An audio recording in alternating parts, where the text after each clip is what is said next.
Social media के intellectualism की एक प्रॉब्लम है कि कोई सब्जेक्ट उठता है और उसके बारे में हर कोई बात करने लग जाता है और फिर वो सब्जेक्ट डाई डाउन हो जाता है फॉर सम रीज़न। और आफ्टर सम टाइम जब उसकी शेल्फ लाइफ ख़त्म हो जाती है, लाइफ क्यों उतनी लंबी है मुझे उसके बारे में नहीं पता। हर कोई बात करना बंद कर देता है। इस प्रॉब्लम का सोल्यूशन क्या है मुझे ये भी नहीं पता, लेकिन इस प्रॉब्लम का एक एग्जांपल आज समझते हैं। यूपीएससी के जो एग्ज़ाम सेंटर्स हैं, जगह जगह कोचिंग सेंटर्स खुले हुए हैं। एग्ज़ाम सेंटर सही वर्ड नहीं है, कोचिंग सेंटर जो हैं जगह जगह खुले हुए हैं, लीगल और इलीगल कंस्ट्रक्शन के अंदर, लाइसेंश्योर के अंदर।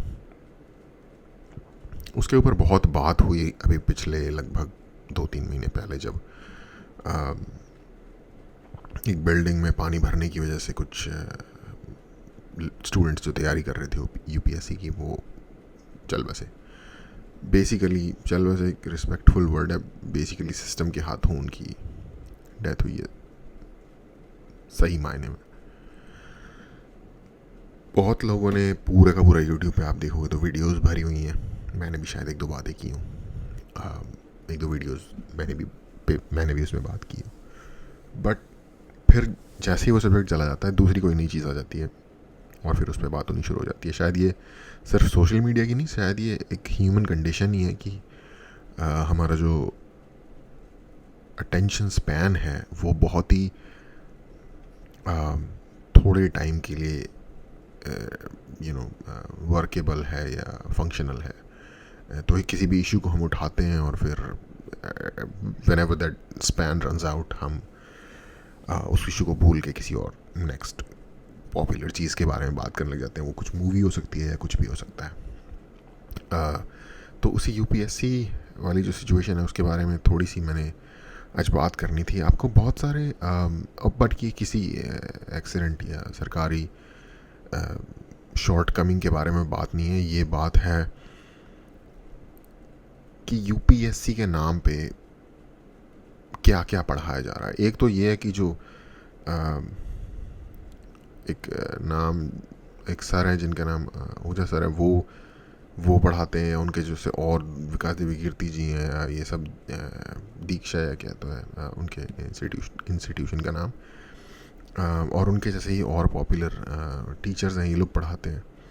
तो ये तो एक कैटेगरी होगी जिनके फिज़िकल प्रॉपर इंस्टीट्यूट्स हैं और ये प्रॉपर लेक्चर्स बना के पढ़ाते हैं। इसके अलावा ऐसे ऐसे दूसरे इंस्टीट्यूट्स भी हैं जो जस्ट हर इंडिविजुअल टॉपिक पे वीडियो बनाते हैं। जैसे कि एवरी डे कुछ नई चीज़ होगी, जियोपॉलिटिक्स या पॉलिटिक्स या कोई नेचुरल डिज़ास्टर, और उससे रिलेटेड वो चीज़ बताएंगे। और ऑफ कोर्स दुनिया में हज़ारों चीज़ें रोज़ हो रही हैं, तो उनके पास इनफ मटेरियल होता है वीडियोस बनाने के लिए उन चीज़ों पे। उसमें एक ट्रेंड मैंने ये ऑब्ज़र्व किया है कि फॉर सम रीज़न ये टीचर्स जो हैं कई स्टूडेंट्स के अंग्रेज़ी में एक मुहावरा है, blowing up hot air up your, समझ जाओ, बिहाइंड। जिसका मतलब ये होता है कि बढ़ा चढ़ा के झाड़ पे चढ़ा देना बंदे को कि भाई तुम्हारी तो इतनी तूती बोलती है, तुम्हारा तो वही तप्पड़ ही बहुत, मतलब तुम्हारा रुतबा ही बहुत तगड़ा है। और ये एक नेशनल लेवल पे कि मतलब इंडिया ग्रेट है और इंडिया के हिसाब से लाइक सब कुछ होगा, और आज पुतिन ने बोल दिया, आज जो बाइडन ने बोल दिया, कल को ट्रंप ने बोल दिया, जापान ने बोल दिया, ऑस्ट्रेलिया के लीडर ने बोल दिया। मतलब सेल्फ, जिसे चेस्ट बीटिंग कह सकते हो, self chest beating is chest beating, कि भाई हम तो मतलब हमसे तो तगड़ा है ही कोई नहीं। यूपीएससी की पढ़ाई के नाम पे मैंने देखा कि ये चीज़ बड़ी सेल की जा रही है यूट्यूब पे, और यूट्यूब की मेजॉरिटी ऑडियंस यंग मेल हैं। तो उनको इस तरीके और हमारे देश में हमें, आई डोंट नो कि ये शायद सारे ही देशों की सिचुएशन है, बट इंडिया में डेफिनेटली हमें वैलिडेशन वाला जो कंटेंट होता है, जो आपको ये कहे कि पाजी तुसी ग्रेट हो, तुसी कितना है जो कितना, यू नो लाइक इस तरीके से कोई चढ़ाने वाली चीज़ हो जिसमें कि मतलब भाई आप ही हो जो हो, बाकी तो दुनिया फुद्दू है, ठीक है। इस तरीके की जो बातें हमारे से करता है ना, क्योंकि हम यंग हैं, और यंग इंसान की प्रॉब्लम भी यही होती है कि हम अपने आप को भी इंक्लूड कर दे रहा हूँ, पता नहीं अच्छा फील हो रहा है बोलने में, इसलिए।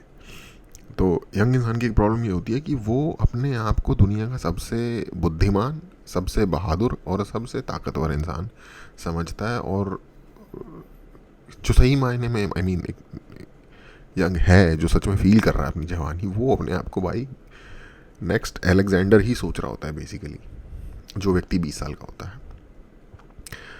जिसके आई मीन ऑफ कोर्स उसके लिए उसके कुछ मोटिवेशंस होने चाहिए, उसके कुछ ख्वाब होने चाहिए। कुछ लोग ऐसे होते हैं जो बिल्कुल ही, पर वो शायद कम होते होंगे, जिनके कोई ज़्यादा मोटिवेशंस नहीं होते, वो अपना छोटे या फिर जैसे वो खुश हैं, हैप्पी गो लकी टाइप के भी लोग होते हैं।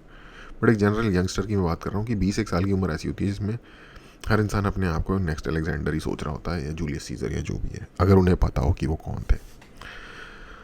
तो उस एज में ये जो बातें होती है ना कि भाई तू तगड़ा है, तू कर लेगा, ये बातें बहुत अच्छी लगती हैं।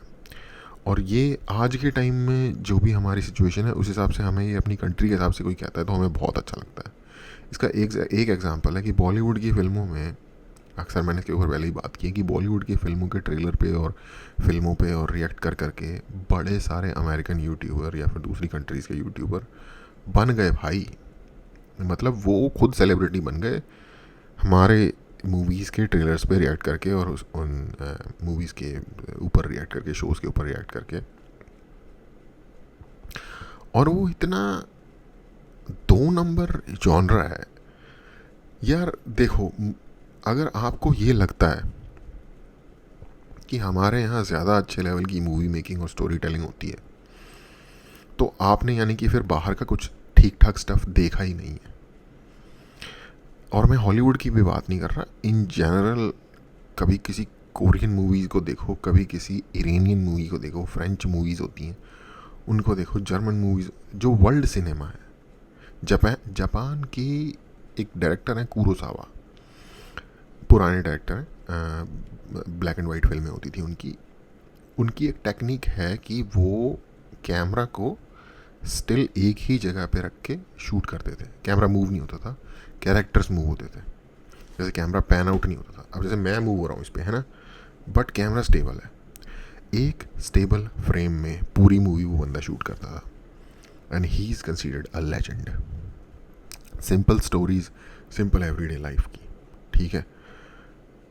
मतलब वो लोग अपनी इंडिविजुअल टेक्निक्स के लिए पूरी दुनिया में स्टडी किए जाते हैं। और हमारे यहाँ बेसिकली प्रॉपर्टी डीलर देखा आपने अपने नेबरहुड में, कैसे उन्हें एक बंदे ने दुकान खोली होगी, ब्याज पे पैसे चढ़ाने वाले जो लोग होते हैं नेबरहुड में, छोटी सी दुकान घरों के अंदर ही, रेसिडेंशियल एरिया के अंदर ही खोल के बैठ जाते हैं। कोई रजिस्ट्रेशन नहीं, कोई कुछ नहीं, कोई प्रोफेशनलिज्म नहीं। वहीं एक बंदा बैठा हुआ बात कर रहा है, हाँ जी ये दिखा दूंगा वो दिखा दूंगा, वर्ड की ज़ीरो वैल्यू, बेसिकली दलाली वाला काम। हमारे यहाँ की ज़्यादातर फिल्म इंडस्ट्री भी वही है। और इंसानों की ना कैटेगरीज होती हैं, ये वाली जो कैटेगरी होती है ना, ये मैनेजर कैटेगरी है। ये मैनेज करते हैं चीज़ों को, कोई बुरी बात नहीं है।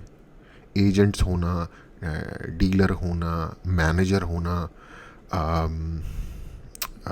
ब्रोकर होना, ये सब एक ख़ास तरीके का माइंडसेट, सेल्समैन होना, ये एक ख़ास तरीके का माइंडसेट है। आर्टिस्ट इस माइंडसेट का इंसान नहीं होता। आर्टिस्ट शायद ठीक से बिहेव भी ना कर पाए, जहाँ उसका भी फ़ायदा हो रहा हो वहाँ पे भी वो ही बंदा आर्टिस्ट होता है, जो ऐसा आर्ट क्रिएट कर सके जो किसी अच्छी जगह पे दिखाने लायक हो, या जो बात करने लायक हो। वरना थर्ड क्लास लव स्टोरी तो यार बॉलीवुड में बनती चली जा रही है। हर हफ्ते 2-3 फिल्में रिलीज़ होती हैं। पूरी दुनिया में कोई बात करता है उसके बारे में, इन यूट्यूब के रिएक्शनरीज़ के अलावा कोई बात नहीं करता, सिर्फ ये लोग बात करते हैं। इतने लोग, अच्छा इंटरनेट और यूट्यूब को आए हुए भी अब 10 साल से ज़्यादा, 15 साल लगभग हो गए जब से यूट्यूब प्रॉपर लोगों ने यूज़ करना शुरू कर दिया है। तो अभी भी क्या बॉलीवुड ने कैच ऑन किया? 15 साल बहुत होते हैं यार। और Bollywood actually already catch on किया हुआ था कोल्ड वॉर के एरा में, जब रशिया से लेके, टर्की से लेके, आई मीन रशिया नहीं हो सकता, सोवियत यूनियन होता, सोवियत यूनियन पूरा का पूरा, जो कि 15 देश हैं आज के टाइम पे, उन 15 देशों को लेके प्लस पूरा का पूरा आप ये लगा लो वेस्ट एशिया, ईरान वीरान सारा, टर्की वर्की, ये सब देखते थे इंडियन फिल्में उस ज़माने में, जब ना इंटरनेट था ना कोई और सर्विस थी। थोड़ी बहुत गवर्नमेंट सेंसरशिप जो इनकी कंट्रीज में थी वेस्ट के प्रति, उसका फ़ायदा इंडिया को हो जाता था, बट रीच थी इंडिया की, और हमने वो सब लूज़ कर दिया पिछले 35 साल में। और मेरा ये यकीन है कि हम पहले बेहतर मूवीज़ बना रहे थे उस दौर में आज से। मैं तो ये कंपेयर भी नहीं कर सकता कि कैसे मूवीज़ ख़राब है, क्योंकि मैं देखता ही नहीं हूँ। लास्ट मूवी शायद मैंने 12th फेल देखी थी, जो कि मुझे अच्छी लगी मूवी बाय द वे, और यूपीएससी के बारे में ही थी। तो एनीवे वापस अपने सब्जेक्ट पे आते हैं यूपीएससी वाले के, कि ये जो हम देखते हैं ना फॉरेन यूट्यूबर्स को इंडियन मूवीज़ के ऊपर और इंडियन स्टोरीज़ के ऊपर रिएक्ट करते हुए, और ओ भाई साहब ऐसा तो कुछ देखा नहीं था, ऐसा करते हुए, ऐसा कुछ नहीं है भाई, वो एक्टिंग कर रहे हैं आपको सेम हॉट एयर ब्लो करने के लिए आपके पीछे। और यही जॉब हमारे local so called UPSC teacher आपको हॉट एयर ब्लो करने के लिए बता रहे हैं। अरे हम बस चढ़ते चले जा रहे हैं, नासा से बहुत आगे है इसरो।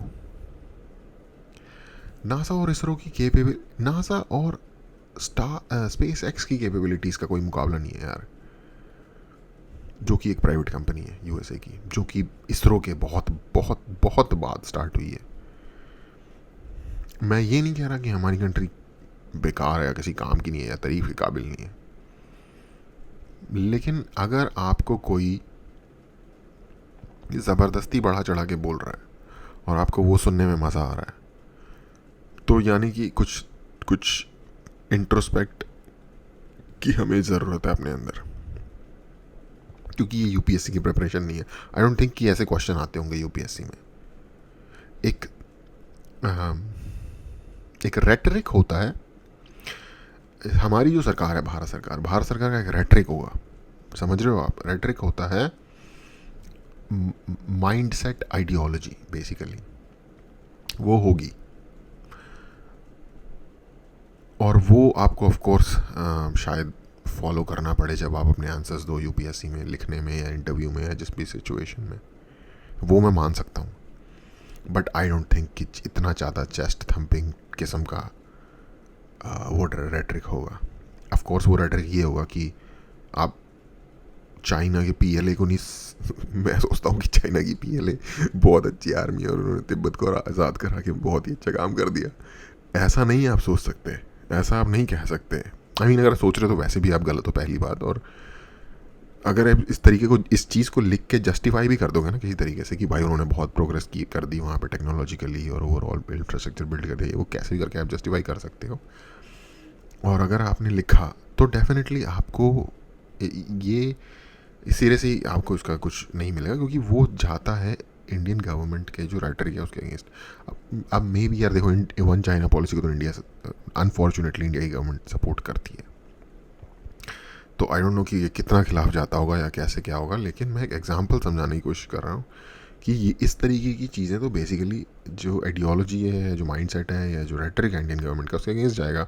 और अगर आप ऐसा कुछ लिखते हो तो डेफिनेटली आपको आपके आंसर को अनएक्सेप्टेबल माना जा सकता है कि भाई ये तो उस थॉट प्रोसेस का ही बंदा नहीं है।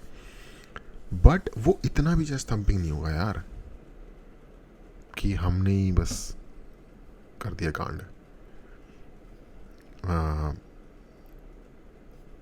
तो मैं जस्ट, जो भी लोग इस तरीके के वीडियोस को देखते हैं और ये सोचते हैं कि ये असली इन्फॉर्मेशन है, और ऐसा ही मैं बहुत सारे पॉडकास्ट के बारे में भी सोचता हूँ, कभी करेंगे उसके ऊपर भी बात। बट इस तरीके की वीडियोस को जब आप देखते हो ये सोच के कि यार ये मुझे नॉलेज मिल रहा है इन वीडियो से और मैं यूपीएससी की प्रिपरेशन कर रहा हूँ, ये यूपीएससी की ये इन्फोटेनमेंट हो सकता है कि आपको इन्फॉर्मेशन भी थोड़ी सी मिल गई, थोड़ा आपका एंटरटेनमेंट भी हो गया, थोड़ा आपका खून भी बढ़ गया, आपके जोश भी आ गया आपके अंदर, लेकिन ये यूपीएससी की प्रिपरेशन नहीं है। और अगेन यस, मैंने अगर नहीं कहा तो कह देता हूँ कि इसमें कोई प्रॉब्लम भी नहीं है। एक बंदा, कोई भी व्यक्ति इंफरटेनमेंट बना रहा है, बहुत अच्छी बात है, शायद मैं मेरे से बहुत अच्छा ही काम कर रहे होंगे, लेकिन जिस पैकेजिंग में से पैकेज करके बेचा जा रहा है वो मेरे हिसाब से ठीक नहीं है।